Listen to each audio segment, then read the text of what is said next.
Prince Caspian by C.S. Lewis. Chapter 12, Sorcery and Sudden Vengeance.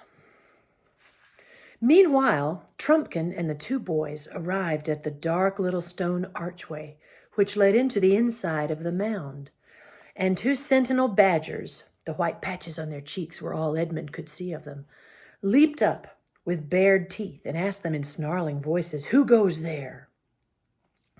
"Trumpkin," said the dwarf, "bring the High King of Narnia out of the far past." The badgers nosed at the boys' hands. "At last," they said, "at last." "Give us a light, friends," said Trumpkin. The badgers found a torch just inside the arch, and Peter lit it and handed it to Trumpkin. "The DLF had better lead," he said. "We don't know our way about this place." Trumpkin took the torch and went ahead into the dark tunnel. It was a cold, black, musty place, with an occasional bat fluttering in the torchlight and plenty of cobwebs. The boys, who had been in the open air since that morning at the railway station, felt as if they were going into a trap or a prison. "I say, Peter," whispered Edmund, "look at those carvings on the walls. Don't they look old? And yet we're older than that. When we were last here, they hadn't been made." "Yes," said Peter, "that makes one think." The dwarf went on ahead, and then turned to the right, and then to the left, and then down some steps, and then to the left again. Then at last they saw a light ahead, light coming from under a door. And now for the first time they heard voices, for they had come to the door of the central chamber. The voices inside were angry ones. Someone was talking so loudly that the approach of the boys and the dwarf had not been heard. "Don't like the sound of that," whispered Trumpkin to Peter. "Let's listen for a moment." All three stood perfectly still outside the door. "You know well enough," said a voice. "That's the king," whispered Trumpkin. "Why the horn was not blown at sunrise that morning? Have you forgotten that Myraz fell upon us almost before Trumpkin had gone, and we were fighting for our lives for the space of 3 hours and more? I blew it when I first had a breathing space." "I'm not likely to forget it," came the angry voice, "when my dwarfs bore the brunt of that attack, and 1 in 5 of them fell." "That's Nick-a-brick," whispered Trumpkin. "For shame, dwarf," came a thick voice. "Truffle hunter," said Trumpkin. "We all did as much of the dwarfs as the dwarfs, and none more than the king." "Tell the tale your own way for all I care," answered Nick-a-brick. "But whether it was that the horn was blown too late, or whether there was no magic in it, no help has come. You great clerk, you master magician, you know all. Are you still asking us to hang our hopes on Aslan and King Peter and all the rest of it?" "I must confess, I cannot deny it, that I am deeply disappointed in the result of the operation," came the answer. "That'll be Master Cornelius," whispered Trumpkin. "To speak plainly," said Nick-a-brick, "your wallet's empty, your eggs addled, your fish uncaught, your promises broken. Stand aside then and let others work, and that is why—" "The help will come," said Truffle Hunter. "I stand by Aslan. Have patience like us beasts. The help will come. It may even be now at the door." "Pah," snarled Nick-a-brick, "you badgers would have us wait till the sky falls, and we can all catch larks. I tell you we can't wait. Food is running short. We lose more than we can afford to at every encounter. Our followers are slipping away."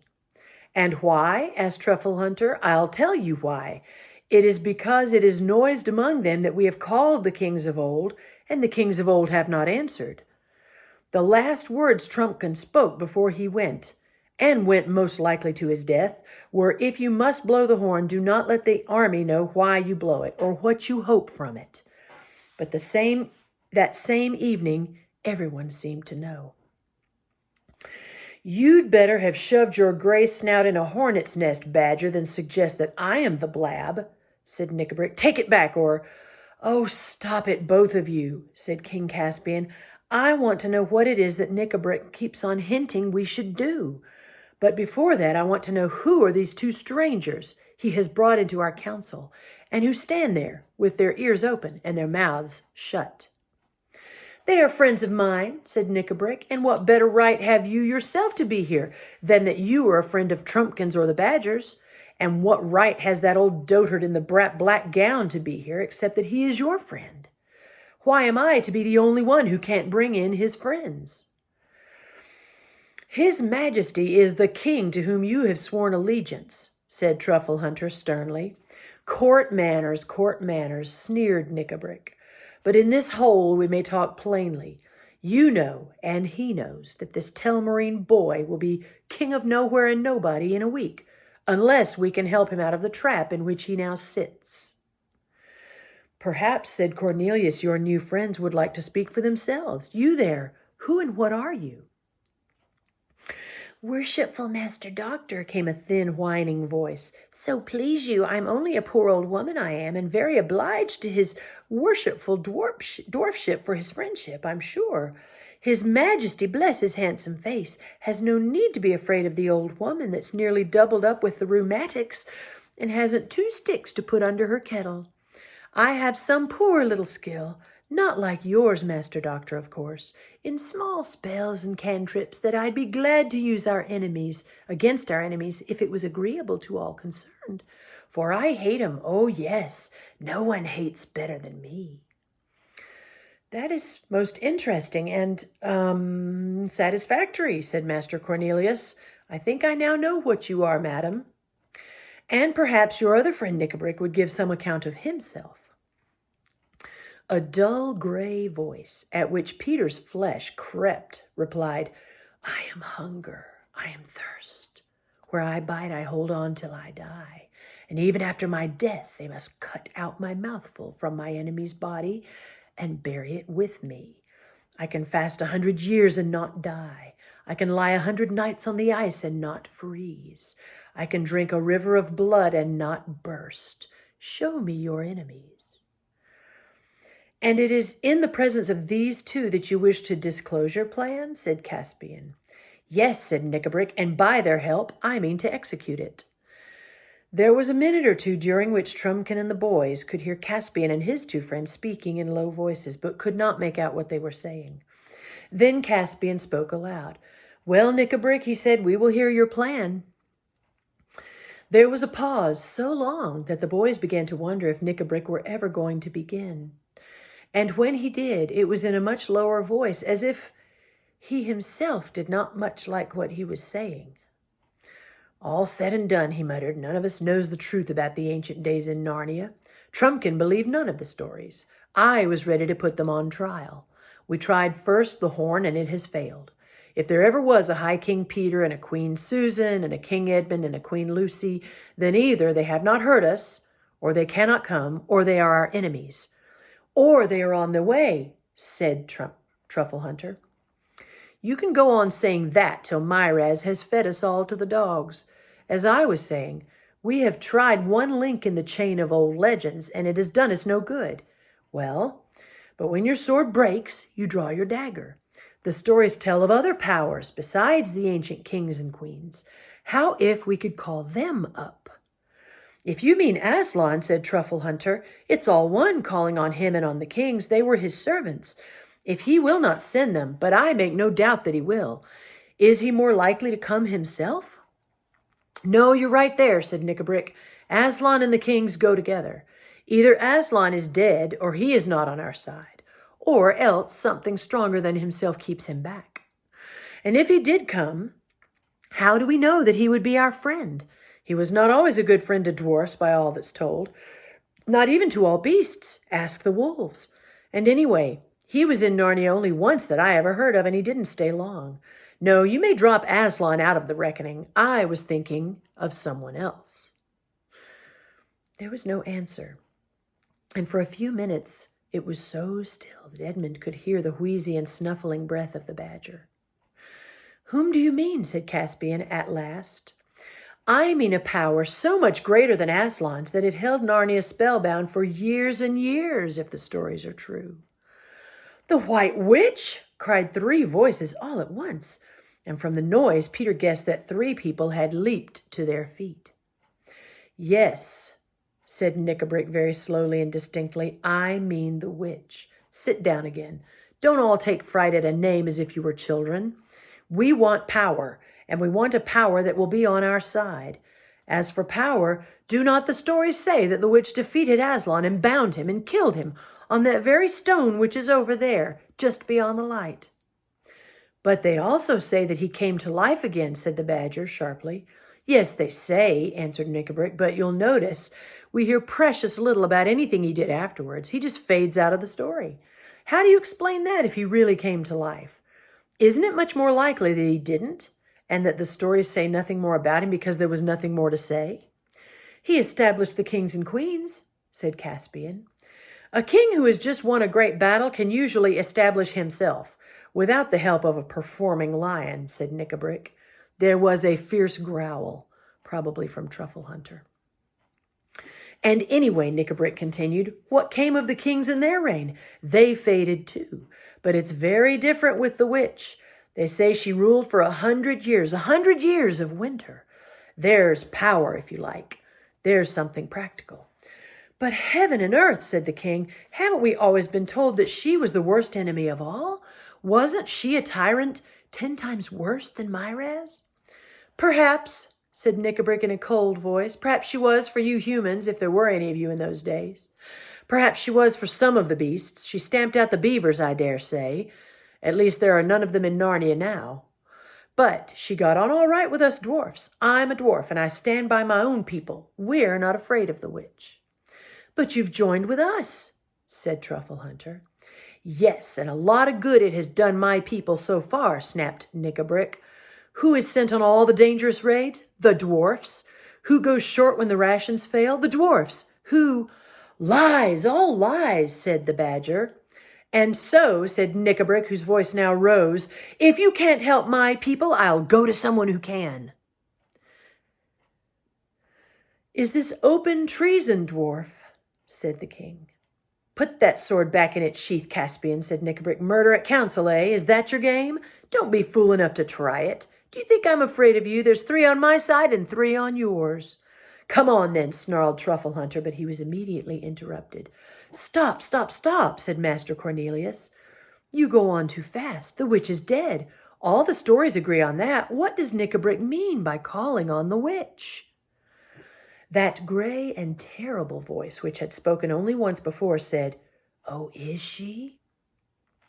And then the shrill whining voice began, Oh, bless his heart, the dear little majesty needn't mind about the white lady. That's what we call her, being dead.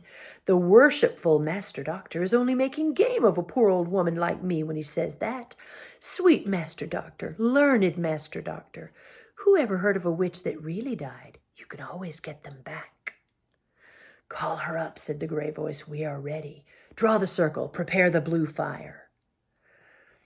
Above the steadily increasing growl of the Badger and Cornelius's sharp "What?" rose the voice of King Caspian like thunder. So that is your plan, Nickabrick. Black sorcery and the calling up of an accursed spirit. And I see who your companions are. A hag and a werewolf. The next minute or so was very confused. There was an animal roaring, a clash of steel. The boys and Trumpkin rushed in.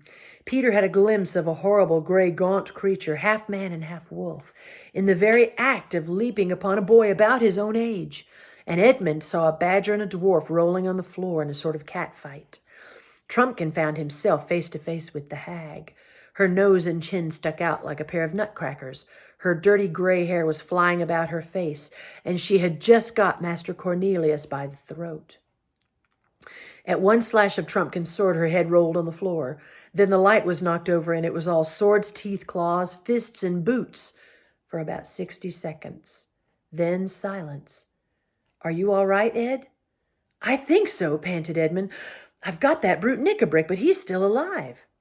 Weights and water bottles, came an angry voice. It's me you're sitting off. Get off. You're like a young elephant. Sorry, DLF, said Edmund. Is that better? Ow, no, bellowed Trumpkin. You're putting your boot in my mouth. Go away. Is King Caspian anywhere? Said Peter.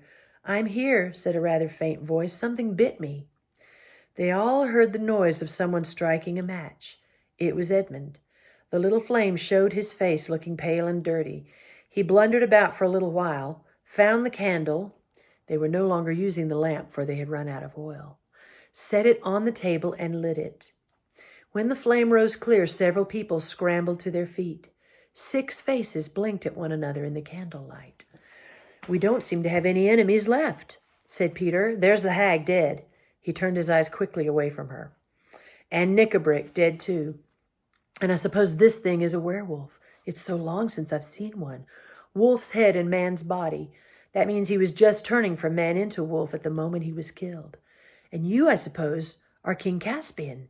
"Yes," said the other boy, "but I've no idea who you are." "It's the High King, King Peter," said Trumpkin. "Your Majesty is very welcome," said Caspian. "And so is your Majesty," said Peter. "I haven't come to take your place, you know, but to put you into it." "Your Majesty," said another voice at Peter's elbow. He turned and found himself face to face with the badger. Peter leaned forward, put his arms round the beast, and kissed the furry head. It wasn't a girlish thing for him to do because he was the High King. "Best of badgers," he said, "you never doubted us all through." "No credit to me, your Majesty," said Truffle Hunter. "I'm a beast, and we don't change. I'm a badger, what's more, and we hold on." "I am sorry for Nickabrick," said Caspian. "Though he hated me from the first moment he saw me. He had gone sour inside from long suffering and hating. If we had won quickly, he might have become a good dwarf in the days of peace. I don't know which of us killed him. I'm glad of that." "You're bleeding," said Caspian. "Yes, I'm bitten," said Caspian. "It was that wolf thing." Cleaning and bandaging the wound took a little time, and when it was done, Trumpkin said, "Now, before everything else, we want some breakfast." "But not here," said Peter. "No," said Caspian with a shudder, "and we must send someone to take away the bodies." "Let the vermin be flung into a pit," said Peter, "but the dwarf we will give to his people to be buried in their own fashion." They breakfasted at last in another of the dark cellars of Aslan's How. It was not such a breakfast as they would have chosen, for Caspian and Cornelius were thinking of venison pastries, and Peter and Edmund of buttered eggs and hot coffee, but what everyone got was a little bit of cold bear meat out of the boys' pockets, a lump of hard cheese, an onion, and a mug of water. But from the way they fell to, anyone would have supposed it was delicious.